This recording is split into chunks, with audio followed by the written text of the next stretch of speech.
దీనిధి ప్రశ్నకు సమాధానంగా రాకుమారి ఇలా చెప్పింది. ఇందులో చెప్పడానికి ఏముంది దీనిధి? పురోహితుడు మోసగాడే, అయినా అతని తంత్రం కొనసాగలేదు. అతని ప్రియురాలు తప్పు చేసిన మాట వాస్తవమే, కాని ఆమె తన భర్త ఎదుటనే అతని అంగీకారంతోటే అతని అభీష్టం నెరవేర్చింది. ఆమె భర్త అస్థిర బుద్ధికలవాడై ఆమె ప్రేమకు లొంగపోయి ఆమెను మంచి దారికి తేకుండా పురోహితుడి రూపంలోనే దగ్గరకు చేర్చుకున్నాడు. అది అతని తప్పు. ఈ పరిస్థితులలో అవహేళన చేసి పంపడమే అతనికి పెద్ద శిక్ష. అదే చాలు. అందుచేత ఎవరినీ శిక్షించాల్సిన అవసర్లేదు, అందర్నీ విడిచిపెట్టడమే న్యాయం అంది. అలా ఓరకంట రాజువైపు చూస్తూ వెళ్లలేక అక్కడనుంచి వెళ్లిపోయింది. రాజు మనసు కూడా ఆమెని వెంబడించింది. శరీరం మాత్రం దీనిదితో పాటు బస చేరింది. బసకు వచ్చాక మిత్రుడా, నువ్వు ఏమి కథలు చెబుతున్నావో నాకు అర్థం కావడం లేదు.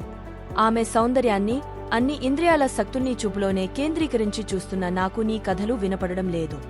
8 రోజులు నిష్కారణంగా గడిచిపోయాయి. ఇంకా 8 రోజులే మిగిలి ఉన్నాయి.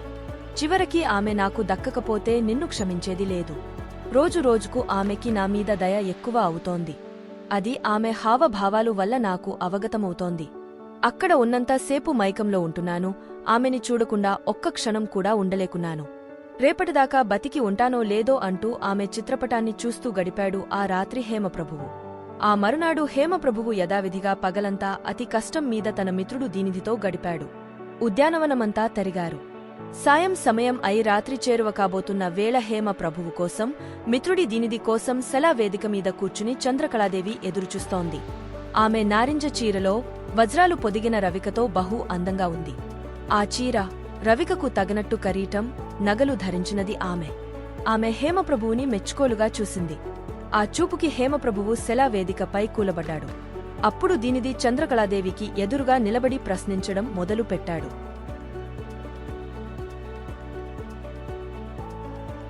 రాజకుమారి, ఒకానొకప్పుడు ఒక వర్తకుడు తన బెడారుతో ఒక పెద్ద ఎడారిని దాటుతూ పోతున్నప్పుడు ఆ ఎడారిలో పట్నపు గోడలు, ఆకాశం రంగులో ఉన్న ఒక సరస్సు కనిపించింది.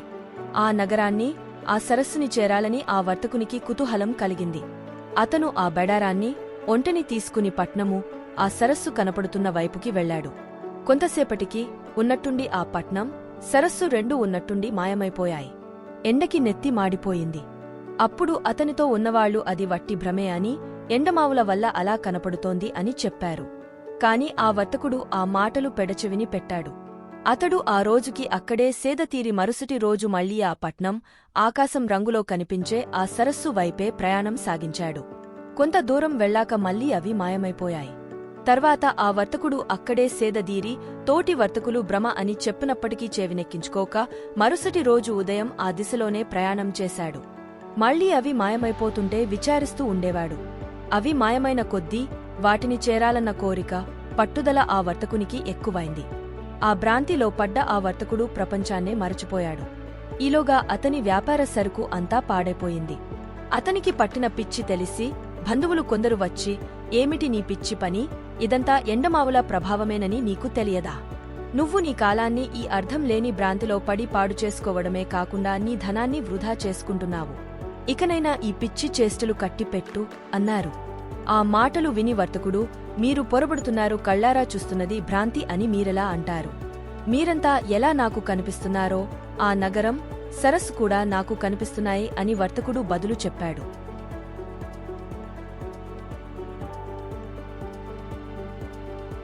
ఓ ఈ బుద్ధిహీనుడా, నీకు కనపడుతున్నది ఎండమావులు, ఇదంతా కేవలం భ్రాంతి అన్నారు మళ్లీ వాళ్లు.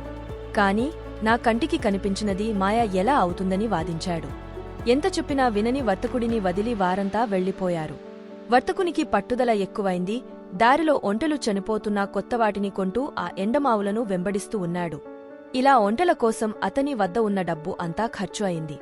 మరికొద్ది కాలంలో అతని వద్ద ఉన్న ఒంటేలన్నీ చనిపోయాయి. చివరికి అతడు కూడా ఆ ఎడారిలోనే ప్రాణం విడిచాడు. ఈ వృత్తాంతం ప్రపంచమంతా వ్యాపించింది. ఆ ఎడారిలో ఏ మాయ ఉందో ఏమో. అక్కడ సూర్యుడు పాపం వర్తకుడిని పిచ్చివాడిని చేసేశాడు అంటూ అందరూ జాలపడేవారు. ఆ పిచ్చివాడు తాను నాశనం అయిపోకుండా మమ్మల్ని కూడా కష్టాల పాలు చేశాడు అంటూ బంధువులు అన్నారు. ఇది విన్న ఒక సన్యాసి తనలో తాను నవ్వుకొని, భ్రమని గురించి బయలుదేరే అత్యాశను సృష్టి యొక్క విషమయ ఘట్టమని చెప్పవచ్చు కదా. పెద్దబాన చట్టి కుండను చూసి, ఛీ అల్పమైన ఓ మట్టి స్వరూపమా అని నిందిస్తున్నది అన్నాడు. రాకుమారి ఆ సన్యాసి మాటలకు అర్థం ఏమిటై ఉంటుంది అని ఊరుకున్నాడు దీనిధి. మరి ఆ రాకుమారి ఏమని చెప్పిందో తర్వాత భాగంలో మన చిన్ని ఆశ ఛానల్ చూద్దామా? రండి, మన చిన్ని ఆశ ఛానల్లో వచ్చే ఆసక్తి కలిగించే కథలు, కథనాలు విందాం రండి.